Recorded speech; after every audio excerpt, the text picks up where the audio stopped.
मुलाकात हुई, हमने उनसे पूछा कि आप इस चीज़ को क्यों जुर्माने कर रहे हैं। उन्होंने बोला कि इस चीज़ को गवर्नमेंट ने बैन किया हुआ है।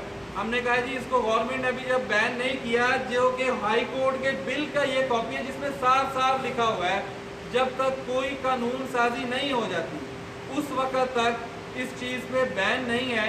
हम इसके ऊपर कानून साजी करेंगे। कानून साजी करने का मतलब ये है कि इसको देखा जाएगा कि इसको कैसे बेहतर तरीके से चलाया जा सकता है।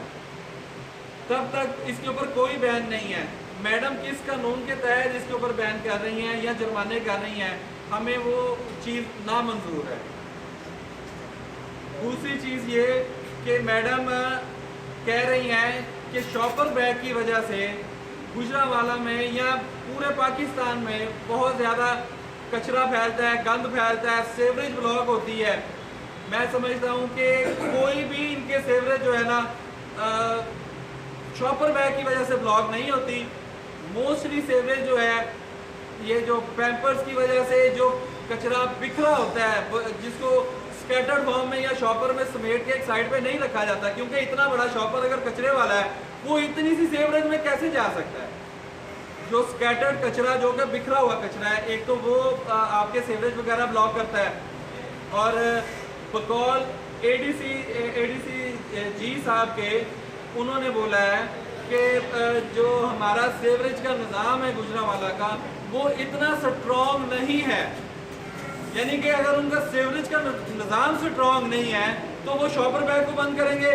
इससे ज़्यादा बच्चों के पैम्पर जो हैं वो ज़्यादा इस चीज़ के लिए खतरे वाले हैं कि वो जब जितना जितना उसमें पानी पड़ता जाता है वो फूलते जाते हैं, वो ज़्यादा सीवरेज की ब्लॉकेज के लिए होते हैं। तो फिर ठीक है, कल को बच्चों के पैम्पर भी ब्लॉक होंगे।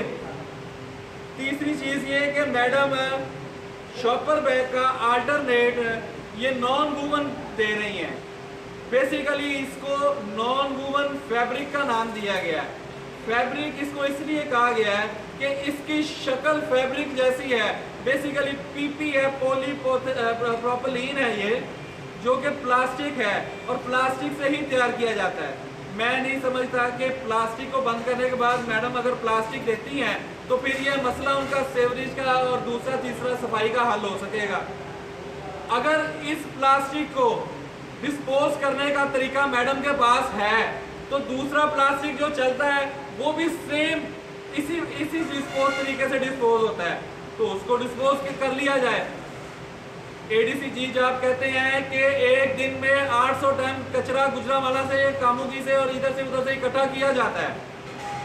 आप देखें कि कचरे के जो कंटेनर्स बड़े हैं, एक एक हफ्ता वो कंटेनर नहीं उठाया जाता। जब रोज का कचरा रोज उठाया जाएगा तो भाई वो 800 टन नहीं होगा।